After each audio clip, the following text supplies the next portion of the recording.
ரொம்ப சரியாக கேட்டீங்க. சட்டமன்ற தேர்தல் தொடர்ந்து வருவதால் அரசின் மீது கூர்மையான விமர்சனங்களை சவுக்கு மீடியா தொடர்ந்து வைத்து கொண்டிருப்பதால் இந்த நேரத்தில் என்னிடம் பணியாற்றக்கூடிய என்னுடைய ஊழியர்களை இப்படி அச்சுறுத்துவதன் மூலமாக என்னிடம் பணியாற்றுவதற்கு எந்த ஊழியரும் முன்வர மாட்டார். அப்படி எனக்கு ஊழியர்கள், எனக்கு விஷுவல் கேமரா தெரியாது, எனக்கு விஷுவல் எடிட்டிங் பண்ணுறதுக்கு தெரியாது, நான் பேச தான் தெரியும் எனக்கு. ஸோ என்கிட்ட வேலை செய்கிறதுக்கு யாரும் வரல, கேமராமேன் வரல, விஷுவல் எடிட்டர் வரல அப்படின்னு சொன்னீங்கன்னா அப்புறம் நீங்கள் எப்படி சேனல் நடத்துவேன்? ஸோ 2026 தேர்தலுக்கு சவுக்கு மீடியா ஒரு மிகப்பெரிய தலைவலியாக இருக்கும். ஸோ நான் அவங்க சேனலில் வேலை செய்கிற டெக்னீஷியன்ஸை பூரா இது மாதிரி ஹாரஸ் பண்ணி ஒருத்தரையும் வேலைக்கு வர விடாமல் பண்ணி சேனலை நான் க்ளோஸ் பண்ணிட்டேன் என்று இந்த அரசுக்கு உதவுவதற்காக திரு அருண் அவர்கள் இதை செய்து கொண்டிருக்கிறார். தமிழக முதல்வர் இதை அனுமதித்து கொண்டிருக்கிறார். தேவராஜன், உங்களுக்கே நன்றாக தெரியும், நான் தொடர்ந்து இந்த அரசை விமர்சனம் தான் செய்து கொண்டிருக்கிறேன்.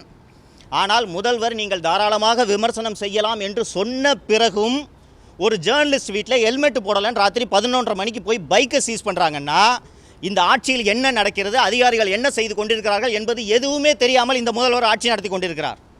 உள்துறைக்கு பொறுப்பான அமைச்சராக தமிழக முதல்வர் திரு மு.க. ஸ்டாலின் அவர்கள் இருப்பதால் இந்த ஒவ்வொரு காவல்துறை அதிகாரியும் செய்யும் அத்தனை வேலைகளுக்கும் அவர்தான் பொறுப்பு. அப்போது முதல்வர் நீங்கள் எங்களை தாராளமாக விமர்சனம் பண்ணுங்கன்னு பத்திரிகை எடிட்டர்களையும் அதிபர்களையும் கூப்பிட்டு அவர் சொல்கிறாரு.